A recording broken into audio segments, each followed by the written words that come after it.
morning, everyone. My name is Chinmayi and I am from class 10th B. Today I am going to share some information about Kittur Fort. Kittur Fort is one of the major historical monuments in Karnataka and one of its famous tourist attractions. The fort is located in the town of Kittur, that is situated at the distance of about 50 km from Belgaum and around 32 km from Dharwad. The small town of Kittur gained fame and recognition due to the presence of Kittur Fort and its immense historical significance.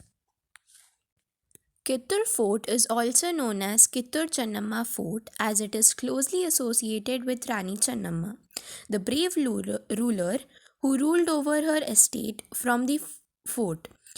With its old palaces, monuments, and statues, Kittur exudes historic attraction for tourists from all over the country and beyond.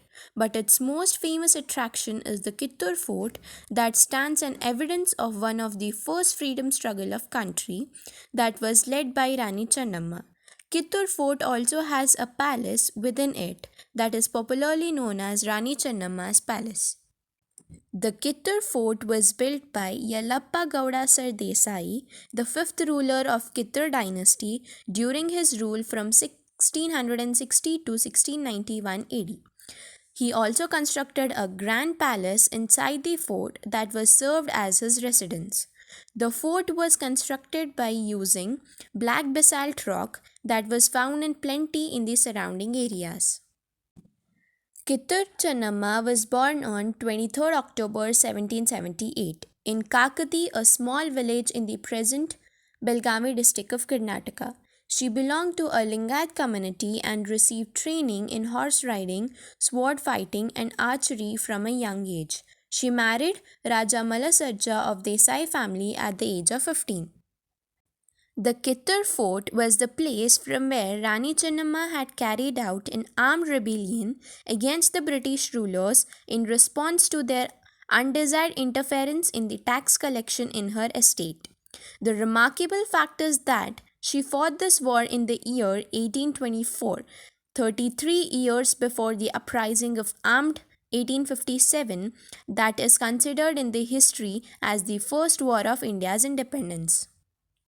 The armed rebellion of Kittur started on 3rd December 1824. The heroic Rani Channamma fought bravely against the British rulers, but the Kittur fort fell in the hands of the British forces on 5th December 1824. After a fire and fight of 3 days, Rani Channamma was captured and sent to the jail in Bailhongal. The British Commissioner of Deccan region, named Chaplin, confiscated 16 lakhs of rupees, precious ornaments, and valuables from Kittur Fort. He destroyed the fort and the palace to avenge the deaths of fellow British Commissioner John Thackeray and other British officers engaged in the armed rebellion. Chaplin gave a free hand to the British soldiers to ransack the fort and the palace and rob anything valuable found there. He also sold the precious wooden doors and windows of the palace. Thus, the British forces robbed of everything in the Kittur fort and destroyed the rich heritage of the fort. Rani Channamma, who had cultivated the dream of free country, breathed her last in the year 1829, while still being a captive under British rule. All that remains of the great legacy of Kittur Fort today are some ruined walls and a very rich history associated with the ruined structure. The Kittur Fort was built over an area of about 23 acres. It is surrounded by a moat that was earlier fed by water from a lake lying closely to the western wall of fort. The walls on the both sides of the fort have low height.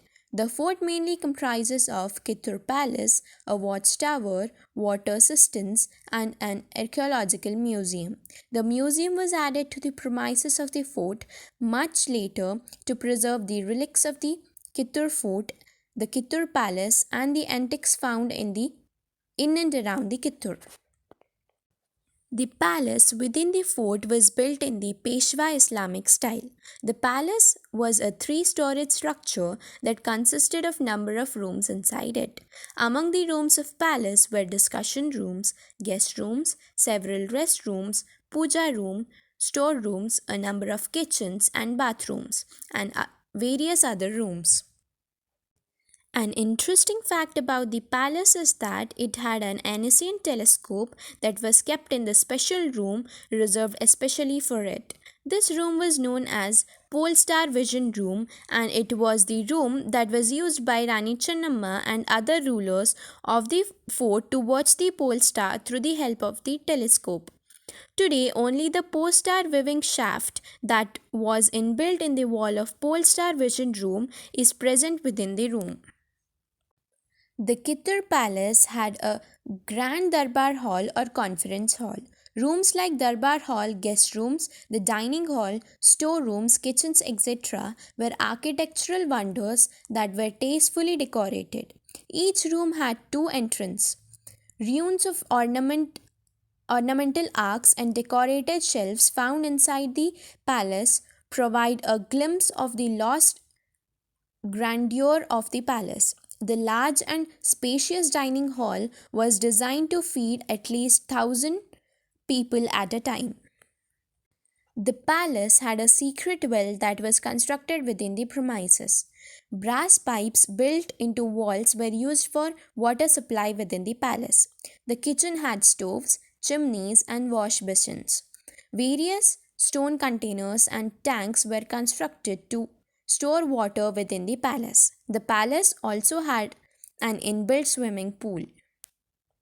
The Archaeological Museum of the fort is a treasure trove of antiques and relics. The museum has a rich collection of antique weapons, stone idols, swords, shields, mail coats, engraved wooden doors and windows of Kittur Palace, inscriptions, paintings, idols of Vishnu, Surya, Durga, etc., and many other priceless antiques. There are also a couple of cannons and stone sculptures that are exhibited in the open space just outside the museum building.